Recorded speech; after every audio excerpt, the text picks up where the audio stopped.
Ruby Bridges is who we are learning about today. It is the second day of Black History Month. And again, I do not care if anyone says that we don't have a Black History Month. It is Black History Month. And so we are going to be celebrating Black history, Black historical leaders, and people who have done amazing things for this country. And so let us get started. Ruby Bridges, though she was born in 1954, which may seem like a really long time ago if you are a young person, it is not that long ago. And Ruby Bridges is absolute evidence that we are not past this yet. We are not past this. And she is still an activist today. So we have a long way to go in combating racism. And in fact, I would argue that we're making steps backwards in the arena of racism. So that is why we are celebrating Black historical figures this month. So let's learn a little bit more about Ruby Bridges.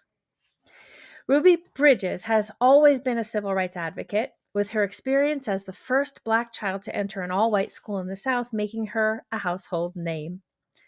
Though her experience in school was harrowing due to blatant racism and the targeting of her family, Bridges never missed a day of school. Now, I missed a shit ton of school, so good for you, Ruby. Presently, the Ruby Bridges Foundation and Bridges herself continue to host speaking engagements and write children's books to strive for an end to racism in America. And here is a quote from her. All of us are standing on someone else's shoulders. Someone else that opened the door and paved the way.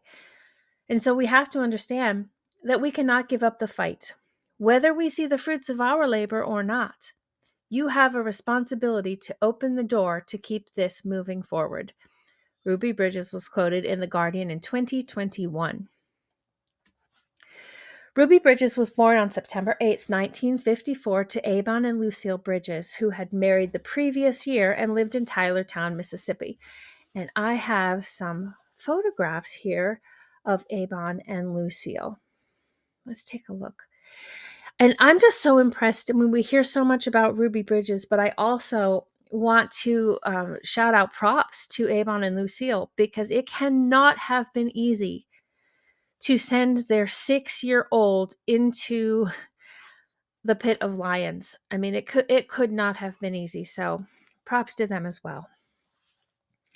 Abon worked as a mechanic and was a veteran of the Korean War, while Lucille was employed in domestic work.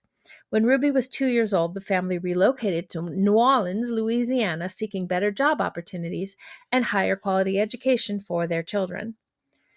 Their move coincided with a pivotal moment in American education, as 1954 was the same year the U.S. Supreme Court issued its landmark decision in Brown v. Board of Education of Topeka, Kansas, which declared racial segregation in public schools unconstitutional. The Supreme Court ruled that separate educational facilities are inherently unequal. This decision required all schools to desegregate, providing Black students with the opportunity to attend what were once all-white institutions. Segregation, both by law and by custom, started soon after the abolition of slavery in the 19th century. That is not that long ago, y'all. Though various amendments to the Constitution had been passed to provide African Americans with rights to citizenship and the right to vote, other legal decisions were made that worked to nullify these amendments. Both socially and politically, African Americans were, quote, relegated to the status of second-class citizens in a country where we're supposed to be equal. They were separated from their white counterparts not only by law, but by private action in transportation, public accommodations, recreational facilities, prisons, armed forces, and schools in both northern and southern states. Here's another thing that we often don't think about, is that we like to, up here in the north, we like to think that the northern states were on the side of good and the southern states were evil. But the reality is that there's racism in every state, and there is still racism in every state. All of us are complicit, no matter where we live in the United States. Furthermore, the Library of Congress expands on this, stating, in 1896, The Supreme Court sanctioned the legal separation of the races by its ruling in H.A. Plessy v. J.H. Ferguson, which held that separate but equal facilities did not violate the U.S. Constitution's 14th Amendment. Equal but separate. This reminds me of a quote from George Orwell in his book Animal Farm that said, "All animals are equal, but some animals are more equal than others." And if you have not read George Orwell's Animal Farm, it's a very quick read, but extremely powerful. So definitely, and I'm pretty sure it's on the banned book list. So add that to your list of books to read. The Brown v. Board ruling in 1954 overturned these separations in the realm of education. Even with this ruling, Louisiana struggled to enact integration. It was not until November 14th, 1960, that Louisiana schools began to desegregate due to an official order by federal judge Skelly Wright. Schools could refuse, though Judge Wright made it clear they could opt to close if they refused to integrate. Bridges' opportunity to attend William Frantz Elementary School as a first grader came at the request of the NAACP. The NAACP worked tirelessly to eliminate the legal obstacles that upheld public school segregation.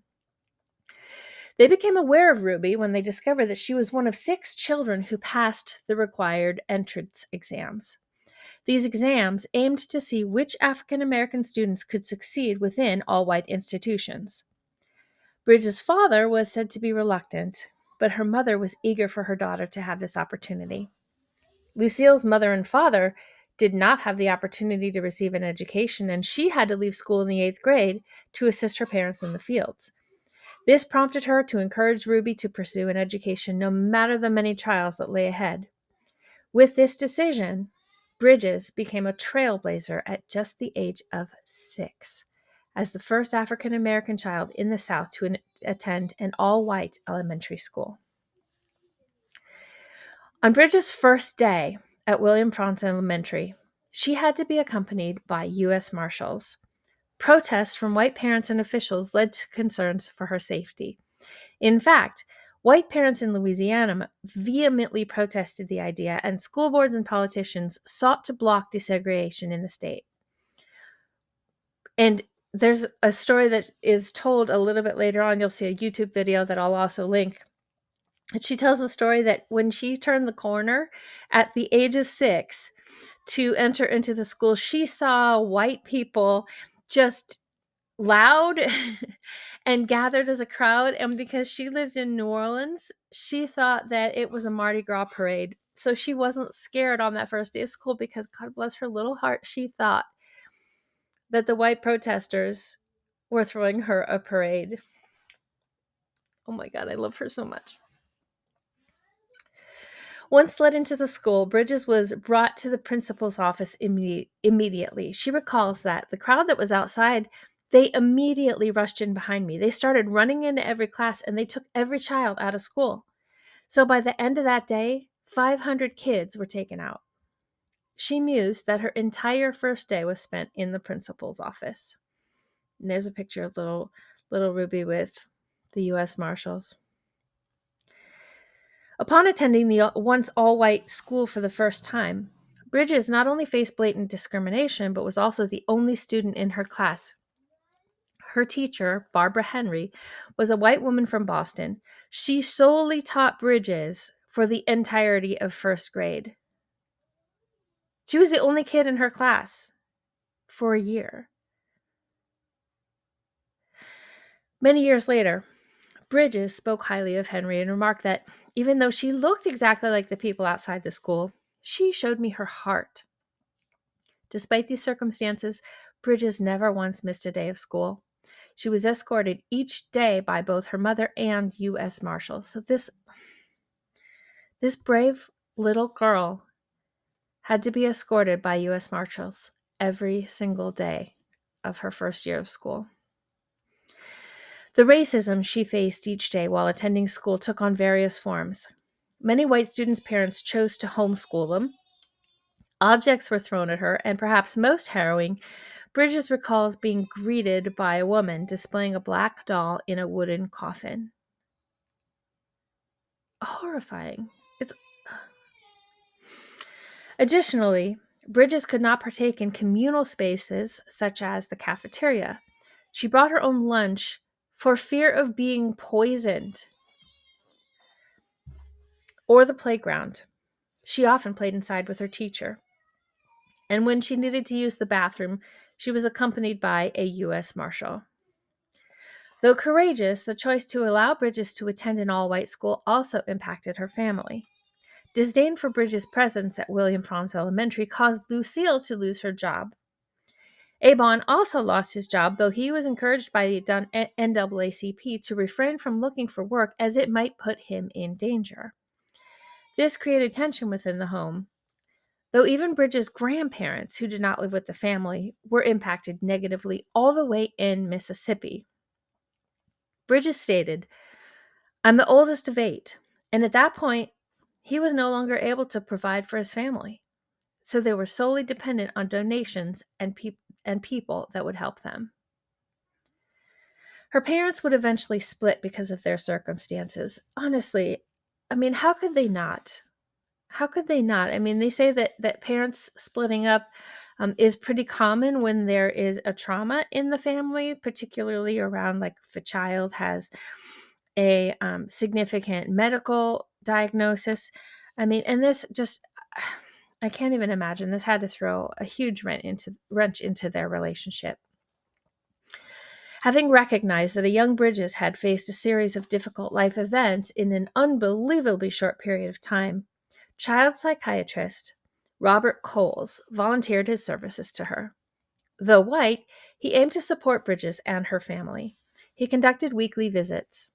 His career flourished, with Coles eventually pursuing a career in studying how desegregation impacted young children. While circumstances often felt dire for Bridges, white parents started to change their minds. White parents began to allow their children to attend William Frantz, though Bridges did not know this at first. The principal of the school had still been separating the white students from her. Barbara Henry advocated for Bridges' inclusion with the other students, pleading, "The law has changed, and kids can be together now, but you're hiding them from Ruby. If you don't allow them to come together, I'm going to report you to the superintendent." The principal yielded at the end of the school year, allowing the students to intermingle. Though exciting, Bridges' hopes were soon dashed. A young boy asserted that he was not allowed to play with her, calling her a racial slur. Bridges reflected that the minute he said it, it was like everything came together. All the little pieces that I'd been collecting in my mind all fit, and then I understood. The reason why there's no kids here is because of me and the color of my skin. That's why I can't go to recess. It all sort of came together, a very rude awakening. I often say today that really was my first introduction to racism. Though she asserts that the boy was simply explaining why they could not be friends, it was an eye-opening experience that laid the foundation for the work Bridges would do later in life. During Bridges' second year in attendance, circumstances changed. She was able to be in class with other students. She was no longer the only African American within the class, with the number increasing year by year. And she was no longer greeted by protests each day. Barbara Henry, her teacher, eventually left that school, though she and Bridges would remain in touch. Bridges would go on to high school, which by the time of her attendance had been desegregated for just under a decade. Though not picture perfect, as tensions remained between Black and white students, her later educational experiences looked quite different from that of her first time as a first grader. And here is an image by Norman Rockwell titled "The Problem We All Live With." Though Bridges' first steps into William Frantz have been documented in photos, films, and even adapted for film, one iconic work of art also tells Ruby's tale. The Problem We All Live With was created by artist Norman Rockwell in 1963, just 3 years after Bridges made history. Rockwell's painting depicts her being escorted into the school and, most notably, has been framed at her height so that the viewer can see things from her perspective. This work was met with both praise and heavy criticism. The painting was featured in Look magazine, with some readers celebrating Rockwell's courageousness and others condemning it. As an adult, Bridges has appreciated the problem we all live with and Rockwell's decision to highlight her story. Here was a man that had been doing lots of work, painting family images, and all of a sudden decided, this is what I'm going to do. He had enough courage to step up to the plate and say, I'm going to make a statement. And he did it in a very powerful way. Rockwell went on to create other paintings highlighting racial tensions. The Problem We All Live With ushered in a new socially conscious era for the artist, just as desegregation ushered in a new era for America. Once Bridges graduated from high school, she set her sights on leaving Louisiana. She became a travel agent for American Express, and I did not know this about her. What a cool thing for her to do. This role brought her the opportunity to travel the world for the next 15 years of her life. She left her job as a travel agent in her mid-30s, seeking more fulfilling endeavors. Along the way, Bridges married Malcolm Hall in 1984, and the couple had 4 sons. Her brother was murdered in New Orleans in 1993, which also brought his 4 daughters into her and her husband's care. In 1995, Robert Coles, who, if you'll remember, was the child psychiatrist that worked with her when she was in first grade, Robert Coles wrote a children's book entitled The Story of Ruby Bridges. Though her story was remarkable, not many recognized her for it in her day-to-day life.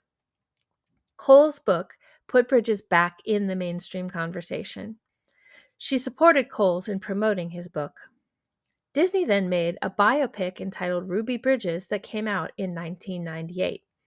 She served as a consultant on the film. Coles provided Bridges with proceeds from the success of his book, which granted her enough funds to develop her own foundation in 1999. The Ruby Bridges Foundation stands for, quote, the values, tolerance, respect, and appreciation of all differences. Bridges also published various books, including This Is Your Time, Through My Eyes, and Dear Ruby, Hear Our Hearts.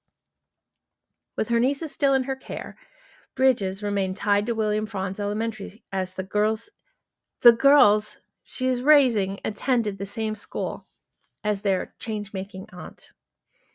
Upon noticing that the school lacked after-school arts programming, Bridges set out to make it happen.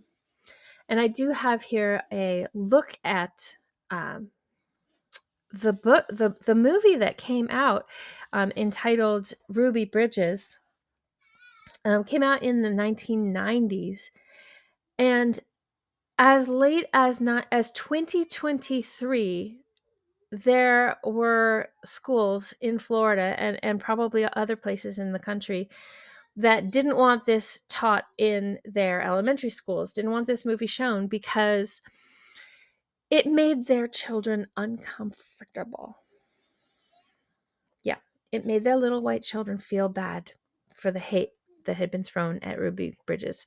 So this is an article, and I will from CNN that I will also post a link to in the description of this video, that basically says that a second grader parent of a second grader wanted this movie taken out of the school curriculum. A second grader would be 8 years old. They didn't want their 8-year-old being taught about a 6-year-old who had to actually experience this. It's disgusting. Then in 2005, Hurricane Katrina caused significant damage to the school, so much so that the local government intended to demolish it. Bridges stepped in, proclaiming that, I felt like if anybody was to save the school, it would be me, and got the school placed on the National Register of Historic Places, which guaranteed its preservation. The school has since been restored and remains in operation. To show their thanks, A statue of Bridges is on display in the school's courtyard. Ruby Bridges' courage cannot be understated. Her impact has far surpassed her first steps into William Franz Elementary School in November of 1960. And I got a little guy coming to join me to tell the rest of this story. You want to come sit with Mom? Yeah. Oh, come on then. Mom. Well, come on. I'm right here. You can come sit with Mama if you want to. You come on over while I finish the story. Bridges has remained a vocal advocate for anti-racism and encourages kids to make meaningful connections with peers of all races.